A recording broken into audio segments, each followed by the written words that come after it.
All right, guys. So basically, around 3 a.m. EST, they actually released a Skarner skins and quick play video, but then they took it down because it wasn't supposed to be released at 3 a.m. So they're probably going to release it later today. But this is the leak video that came out earlier today. So here it is. It's about Skarner stuff. Let's check it out. It is March 8th. Hey everybody, we're back with another dev update video. Today is March 8th. My name is Jeremy, aka Riot Brightman. And I'm Andre, also known as Meddler.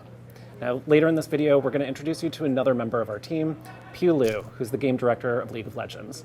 But first, let's talk about some champion updates. So, as we've mentioned previously, we're looking to do more champion updates this year and in the future. And we want to give you an update on one particular types of those, mid-scopes. Skarner. Champion updates, they're not one size fits all. Different champions have different needs. For some, it's the art, for others it's gameplay, for some it's both. And mid-scopes are a focus on gameplay in particular. Champions where we think we have a lot of opportunity or a lot of problems to fix. Now that we've got Yuumi out of the way though, she jumped the front of the pack is a bit of a problem in all skill levels across League. We can focus on a few other champions. And right now we're working on Rel, really trying to help her live up to her mounted knight, lancer fantasy sort of thing that we think's pretty compelling but not quite there. Nico, with still pursuing her passive that lets her transform into a wide range of things across the rift, wards, minions, monsters, etc. Oh yeah. And Ivern, looking particularly at some usability changes for Daisy there. We'll have more on all of those at a later date as well. Now, even though Skarner is not a mid-scope, we wanted to give you an update today. Skarner has been taking us a while because, let's face it, he has a lot of challenges. The Brackern, the crystals, the scorpion of it all, none of these are super clear. None of these are really that compelling for players. So we've been asking ourselves a lot, what do we want to keep or change from his kit? It's definitely the Spires. Keep the Spires. Everyone loves them. It's not the Spires. Okay, sure.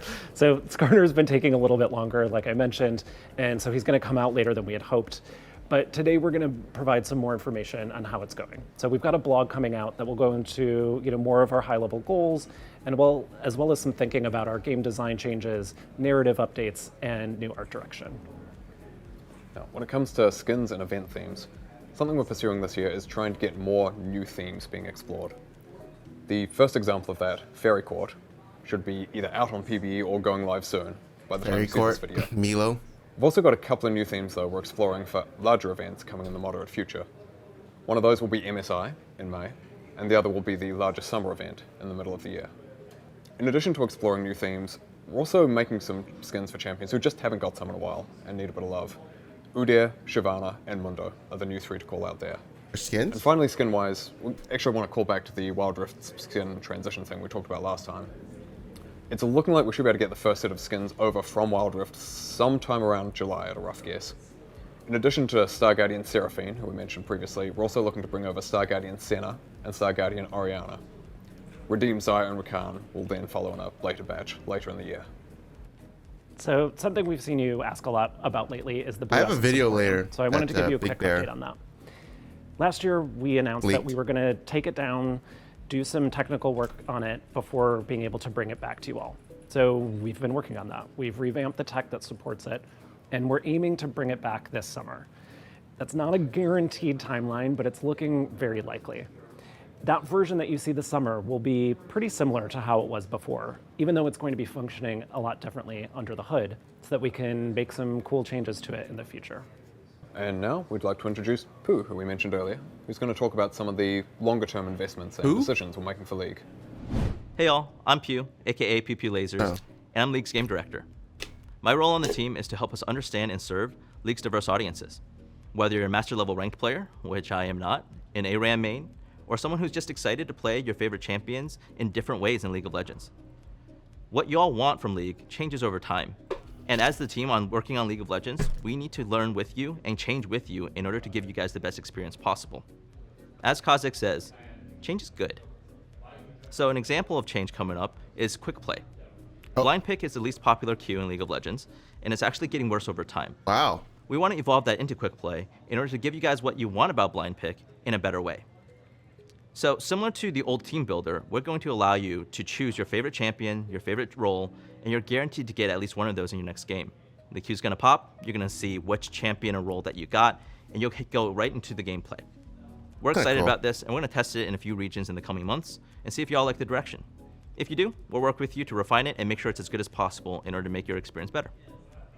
Another thing that's going on is that starting on April 4th, League will no longer be supported by 32-bit operating systems, meaning that players will have to move to 64-bit. Oh. Now that sounds kind of scary, but this actually impacts less than 0.1% of players worldwide. If this affects you, you'll get a message starting in patch 13.7. This allows us to help move League into the future. There's a couple of areas we're immediately targeting, such as improving security features, our anti-cheat, and bot detection. Ultimately, this allows for bigger dreams, bigger possibilities for League of Legends, and we're excited about what we can do with the experience. That's it from me. I'll hand things back to Medler and Brightmoon. As a reminder, if you're interested, please do check out the blogs we've got on Midscopes and Skarner's VGU, which are also out now. We'll be back to check in with you again soon. Thanks so much for listening. What? See you on the Rift. That was it? What the hell? Okay, that was okay. Whatever. Let's see what the hell this guy leaked. Hey everyone.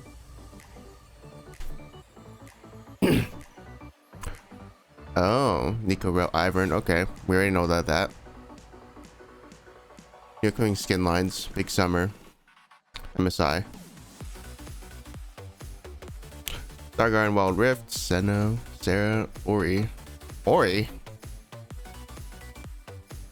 Redeemed Zaya Rakan.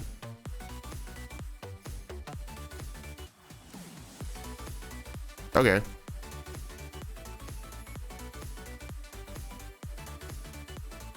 Blue Essence Emporium coming in 3 months. Our Midscope dev vlogs. Okay, we'll just wait for those honestly when they come out. Cool. That was an awful video.